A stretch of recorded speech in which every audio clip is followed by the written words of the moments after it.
So, good evening from Tel Aviv. My name is Eldad Helft. I'm the international president of Alpha Omega.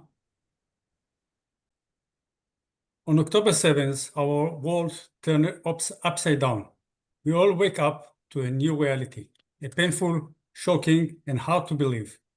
Hamas launched a murder attack on Israel simply because they were Jews. It was a moment that broke all of our hearts. But in the darkest time, light can also be found. That light is our strength, our unity, and our ability to stand together and care one another. Thousands of Israelis forced to leave their home.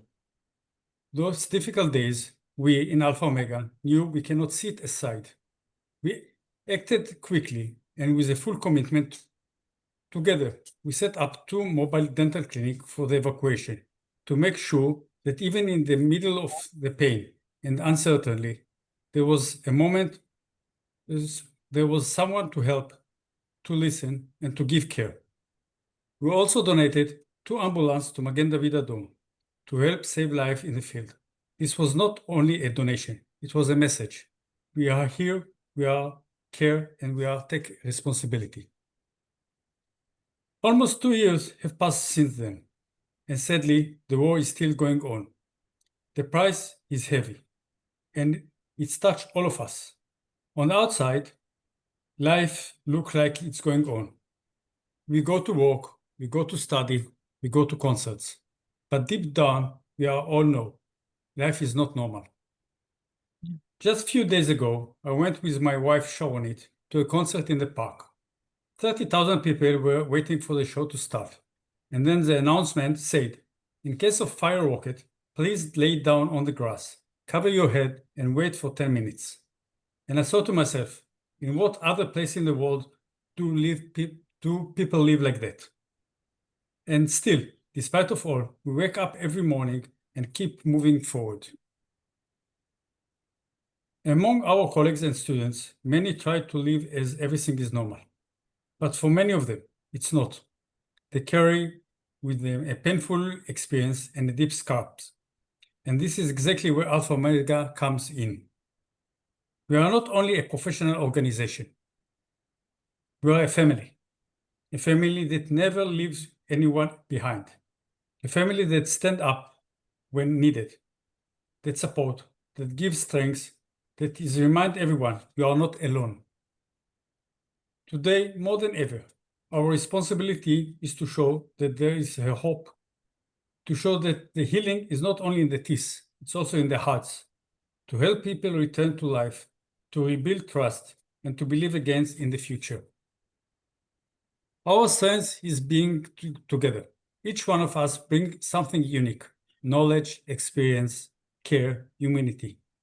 And when we join all this together, we are creating a powerful force of giving, of change, and of hope.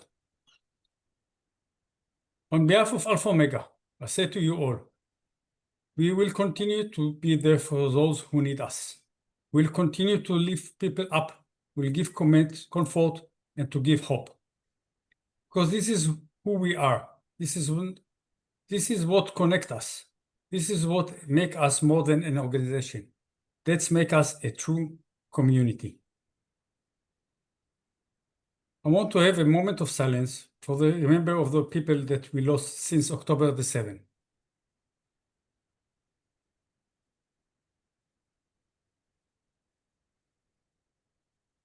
And with that, I want to wish you all Shana Tova and Chatima Tova. And I want to introduce you all Lori Gordon Shaw from Chicago. She's one of our co-founder of the program. Lori, please. Thank you, Eldad, and welcome everybody. It is so nice to see so many faces joining us here today. And I'm actually excited because we have participants from Israel, Switzerland, Germany, France, England, Denmark, Canada, the United States, and finally, even New Zealand. I don't even know what time it is there, but welcome.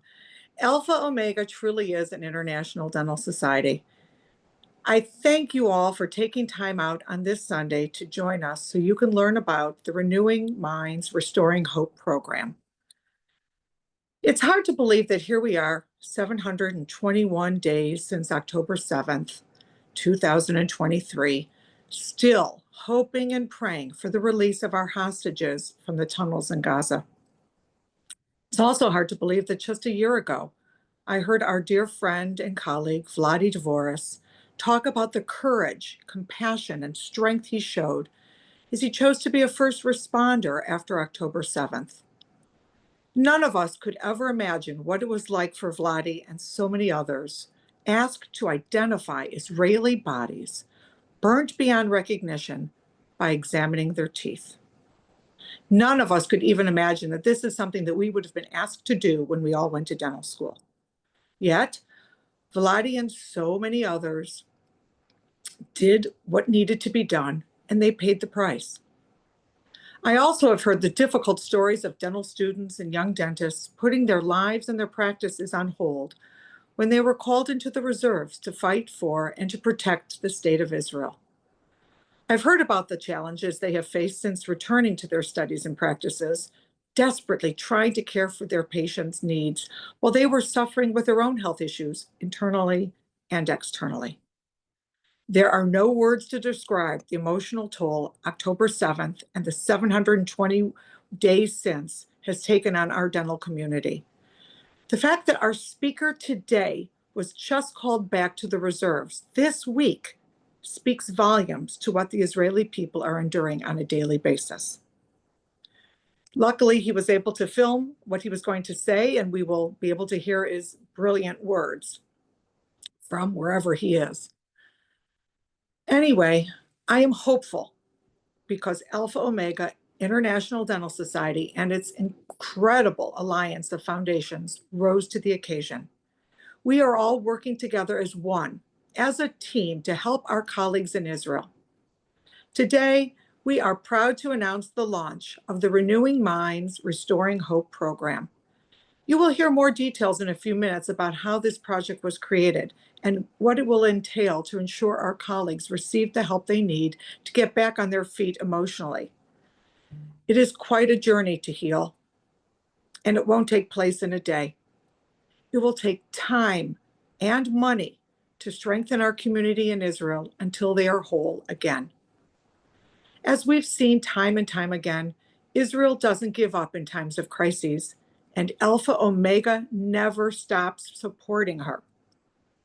If Alpha Omega is truly the voice of the Jew in dentistry, we must make sure our voices are heard loudly and clearly, and that our Israeli dental community hears us by the financial support we give this program. There are so many incredible Jewish organizations taking care of various institutions and people in Israel, but only one will take care of the Jewish dentists. And if we don't take care of our Israeli dental family, who will? The care we give today will pay dividends for generations to come. So I thank you again for joining us. And now I'd like to introduce past international president of Alpha Omega and my brilliant co-chair of Renewing Minds, Restoring Hope, Michael Spector, who will say a few words. Thanks, Lori. And I appreciate all of you who have been who are on this Zoom call. It is hard to believe that it's been over 700 days since the hostages have been taken and the horrific events that took place in Israel. I just wanted to take a minute to reflect on how this came about and the personal impact that it does have on many, and even those in the diaspora. So it was about 250 days into the time of the war, and I was able to be sitting on a Tel Aviv University Board of Trustees meeting for the dental school. But what struck me was the words of Rachel Sarek. She was talking offhandedly about what's happening at the school and what's going on, and then she just as if she were going to give me, say I have to go to the cleaners, I have to go to the grocery store. She said, my husband has been in the reserves for over 200 days. My children are both serving in the IRS. I have these things to do over at the dental school, and we're doing all of this. And it struck me almost like right between my eyes that I said, this is a remarkable thing. And it's remarkable because this is what every Israeli is doing. There's not a person there who hasn't been affected by this. There's not a person there who hasn't really suffered by all of this. And as I was listening, it flipped me back. Now, many of you know that I'm a child of Holocaust survivors. And I guess what made it hard for me growing up was the post-traumatic stress of both of my parents. Now, they would have never admitted to what it was. Every one of those tried to repress it, and in recent days, they tried to talk about it again. But the post-traumatic stress does just not stay with the person who's suffering from it. The extent of this kind of a trauma goes to their immediate family. I remember days when my parents I'd hear night screams, and when I went in, they said, "Oh, don't worry." Things that my mother wouldn't let me go to an overnight camp. Um, she was afraid if there was a police dog on the street. She had a very hard time with dealing with just the Chicago policeman, which a lot of people do, but she had a deeper sense of this. And it took me a long time to understand where that was coming from. And it's pretty clear now that you even have stress passed down as quickly as one generation. So if you look at what's happening in Israel, you realize that this is an ongoing stress syndrome. And it's something that cannot be ignored at all. So Wendy and I at the time thought we would consider doing seed money. We started talking about within our foundation group about what can we do really to help Israelis besides identifying bodies, which is not what we would do, or helping them give care, which was what we could do. But the idea of helping them on an ongoing basis for post-traumatic stress seemed to be a very good way to get that going. And we spent some time interviewing, discussing, seeing what's available. For us, this is not our area of expertise, as Lori said. We work with oral health care, and many times we do work with people's psychological issues, but certainly not these. And I would just extrapolate that certainly those of us in the diaspora also feel post-traumatic stress. It's not easy anymore to be green, as they say. I think that there's not a day that goes by where Jews in the diaspora are not singled out for being Jews, mostly blaming it on Zionism, which many of them don't even know or talk about. So we put this program together, or we're trying to, and we identified a person who would consult with us, who was a post-Navy SEAL and is doing things with healing within the community, the Israeli community. And we were fortunate to have a video of his, which we're going to show in a second. And I think, as Lori said, it's remarkable to us that we talked to him on Thursday, and he wasn't sure where he was going to be on Sunday, and he's not on this webinar in person. And I think believe me, it must be an impossible way to live. I give credit to all my Israeli family. My heart reaches out to them, and the fact that the resilience they're showing is remarkable. And I think that the program we're looking to launch will help solidify that and make sure that their families understand what they're going through, and that we don't ignore their families either, because as a child, as I said, it affected us deeply. So without further ado, I want to introduce our speaker. He will talk about himself, and then we'll finish up in the next little bit. So if we could get the video for Yotam Dagan. Good morning, and thank you for joining us today. I want to acknowledge, this meeting. We have here people from organizations in Israel and North America, from all over the world, the Alpha Omega community, and the various faculties. And I want to acknowledge this partnership and say that this is a very, very important initiative, and working together for the to supporting the Israeli dental community during these trying times is highly, highly important. My name is Yotam Dagan, and I will not be able to join you this morning live. This is why this is a pre-recorded message, because I've been called to reserve duty and will be off the grid when this webinar actually happens. A few words about myself. Israeli Special Forces and a clinical psychologist. I started my brush with terrorism, trauma at the age of 11 when I survived what was called later the Coastal Road Massacre. Terrorists that came from the sea on rubber boats, landed near my kibbutz, almost killed me, and then captured a bus, drove to Tel Aviv, and this resulted in 39 Israelis, entire families that were killed, murdered in this horrific event.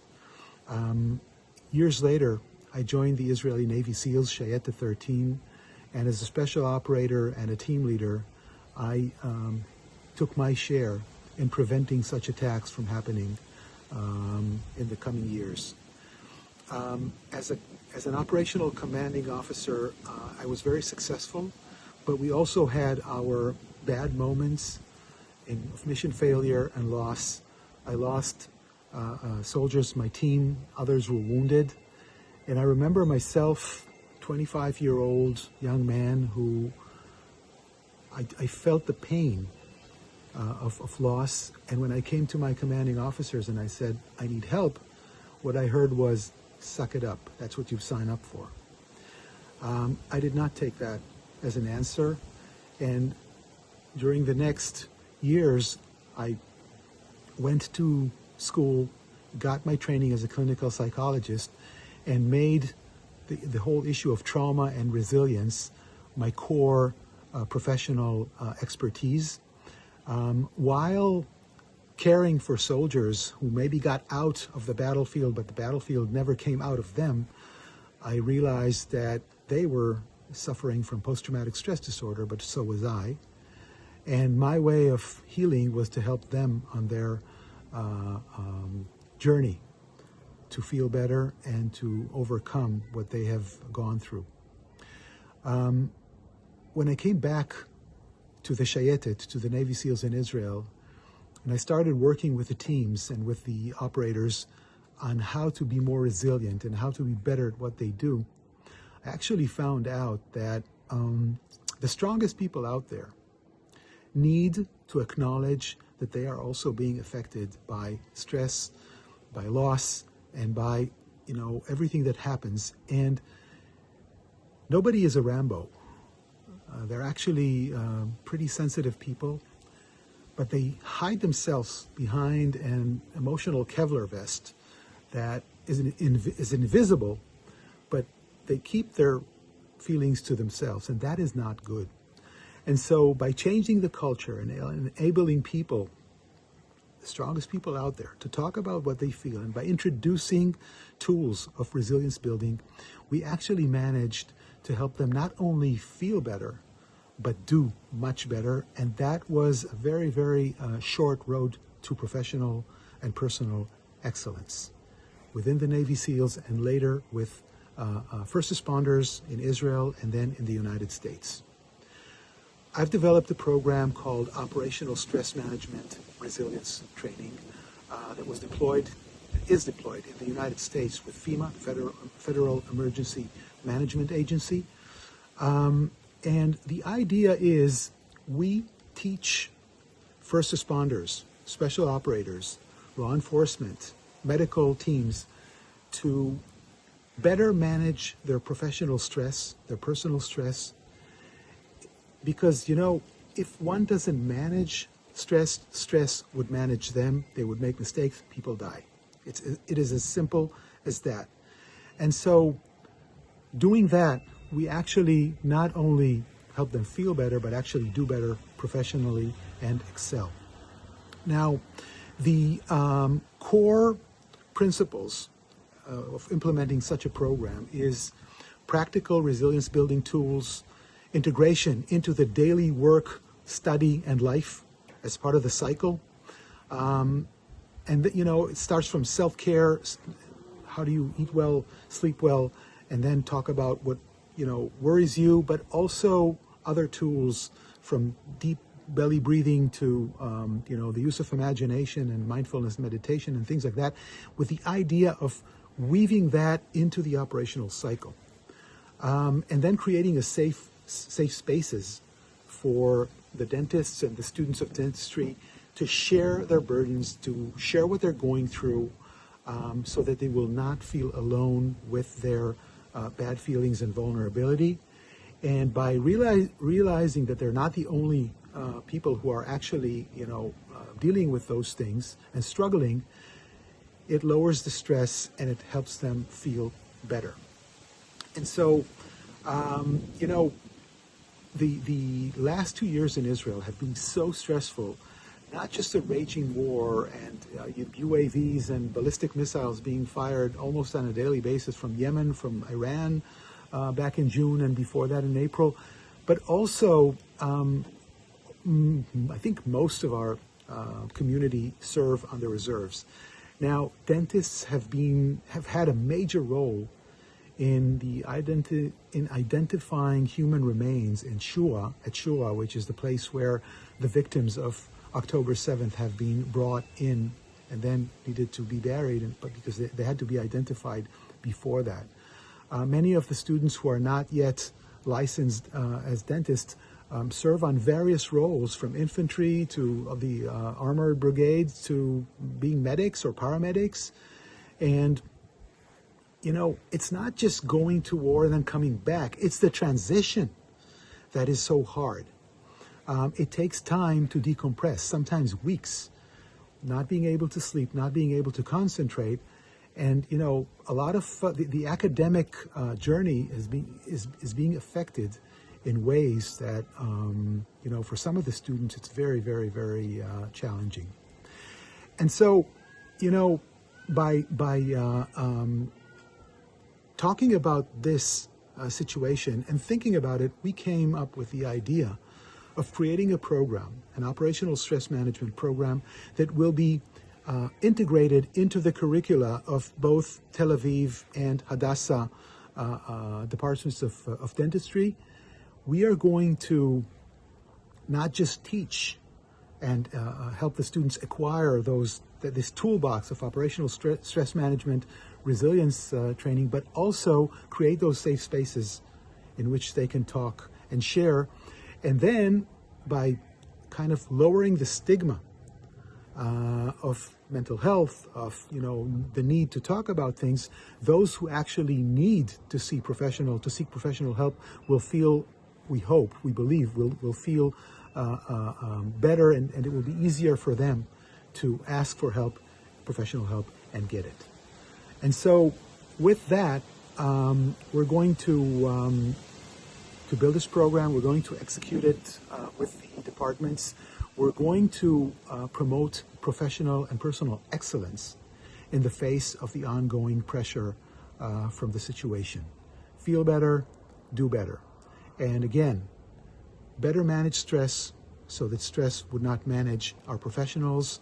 And this way, we will perform at our highest level. Why this matters now? This moment demands action. The war is still raging.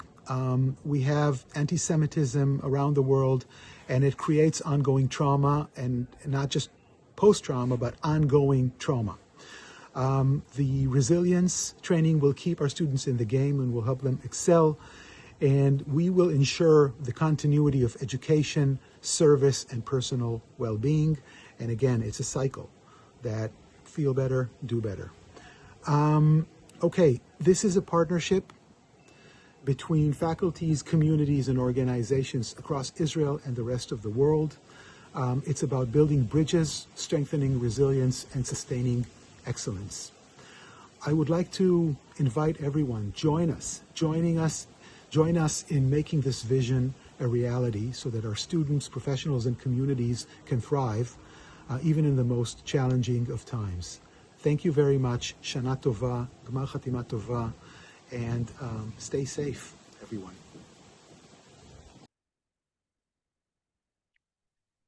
Thank you, Yotam. A few things strike me that as I was listening to him. Not that I want to besmirch or say anything about his age, but I can tell you that in the United States, most people like him would probably be thinking about going to the golf course, playing 18 holes, maybe playing some pickleball, which seems to be the new thing, getting ready to go to the theater, getting ready to go to dinner. And this young man is getting ready to go into battle. And I think it's something that you need to internalize if you can, the strength and what that really means on a personal level. I recall a movie called Patton. Many of you may have seen it, you may not have seen it, but there's a scene where Patton goes in to see the troops that are injured and that have issues with their either legs, arms blown, whatever. And there was a young man who looked perfectly fine, was sitting there holding his hands in his head in his hands. And Patton went up to him and he says, "Well, what is your problem? You seem like you have arms, legs. What are you doing?" And his comment was, I'm really having a hard time with this, and I feel like I'm having a breakdown, and no one is very interested. And he couldn't wrap his hands around that at any level. And he went nuts and said, "Get this guy out of here and bring him to the front lines. And I don't care. He's a malingerer, and this is what they are." So when you look at a generation of that, and you look at Israeli soldiers from 18, who one of the things that I love about being Jewish, and when my children look at it, is the IDF is a remarkable organization, and they take children and make them into young men and women almost instantaneously. They have a bravado, they have a camaraderie, but sometimes they don't have the vulnerability. And we have to make it obvious to them that they can come and seek help anonymously in a way that they can understand, and then maybe pass it on, to some of their friends as well. And, Tom spoke to it very nicely. We're really in the genesis of this program. We're trying to see how it will work, but there are many things we can do right away for counseling and those kinds of things without a lot of that. So, our Jewish family in Israel and the diaspora are facing an existential crisis. Make no mistake, it's a pivotal moment in Israel and for our people. And we have sadly faced many of these moments before, but we did it without a state. And when we did it without a state, it didn't turn out so well. We managed to survive because that is what we do as a people. And yet this year, the last 2 years, we feel helpless against the hatred, the isolation, the idea, as horrific as it could be, of a fortress Israel. But there are things that can happen, and what can we do? It's abundantly clear that we must do something and be able to do it as soon as possible. And right now, we can help those Israelis who are fighting for the survival of our people. Make no mistake, this is what is happening. And whatever your denomination, whatever your political feelings are, whatever organization you believe, this is the reality, the zeitgeist of what's happening to us right now.